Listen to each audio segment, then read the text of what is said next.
Welcome back to Football Matters. I'm your host, Matt, and I just want to say it's been a great week for college football this week. First week, initial week, and it was great because we saw teams trying to get the bumps out of the road, I guess you could say. They were trying to fix the coaching errors, trying to see where they need to make adjustments, and we started with week one, and it was not the best game by all teams. However, Arkansas did come out with a victory, and the score, I can't remember something about the score, but I do know that a wise man once predicted this score. And so I'm going to pick the Arkansas Razorbacks 31-24 with their first win. Okay, so we're back, and whoever predicted that was a genius, obviously, because they hit the nail right on the head. However, Cincinnati's kicker missed 2 field goals.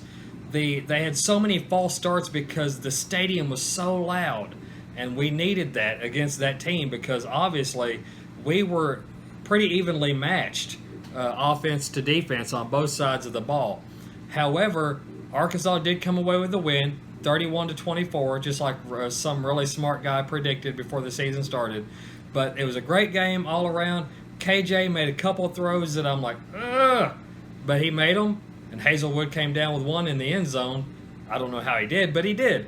So Hazelwood did live up to the hype in this game. Trey Knox stepped up, and he became the tight end that I thought he could become, and it was a great game. Now it's time for the preview of the coming week, where Arkansas is going to stay at home and take on the Gamecocks of South Carolina, coached by Shane Beamer, quarterback Spencer Rattler. Now, they played Georgia State, not Georgia, Georgia State last week, and they won 35-14. However, at one point, it was 14-12 against Georgia State. Spencer Rattler was 23 for 37, 1 touchdown, but 2 interceptions. So the odds are in Razorbacks' favor in the passing game. Their leading rusher was a tight end last week. He rushed for 39 yards.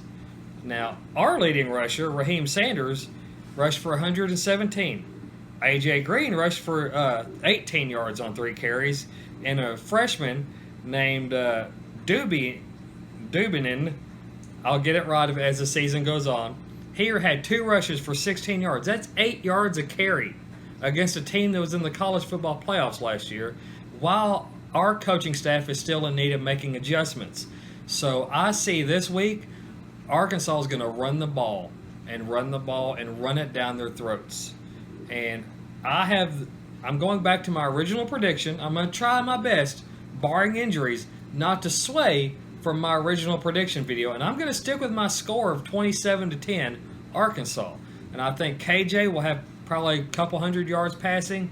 He'll probably have, I'm going to guess 65, 70 yards rushing, 2 touchdowns. But I look for Rocket Sanders to have over 100 yards, and I look for Dominique Johnson to hit the field this week. Now, we still do not know this health issues with Jalen Catalon and Miles Slusher, our 2 starting safeties. And everybody's like, oh, well, too bad Fauché left. It wouldn't matter. Joe Fauché is on a 4-game suspension at LSU. Man, did you see LSU? Yeah. Okay, so after watching South Carolina versus Georgia State, I didn't pay attention to the whole game, but I had it on and I was casually watching it. I will say that I think Shane Beamer might be in a sophomore slump of head coaching. I don't think he got the players in that he wanted for this season. That's why Spencer Rattler's there, and there's a reason why Spencer Rattler didn't keep his job at Oklahoma, and now he's in the SEC. So we're going to have to go from there. My other game to watch this week is going to be Texas versus Alabama. Last year, Texas played Arkansas. Didn't go well for Texas. Now they're going to play Alabama. I predict they're going to be 0-2 against SEC teams before they ever enter the conference. Just my prediction. I know, bold prediction, Alabama wins, right? I know. You can bet the house on it because I'm sure Alabama's going to be the underdogs. You'll come out way ahead. And this has been Football Matters. I want to thank you very much for tuning in. And remember, it's a game. It's only a game.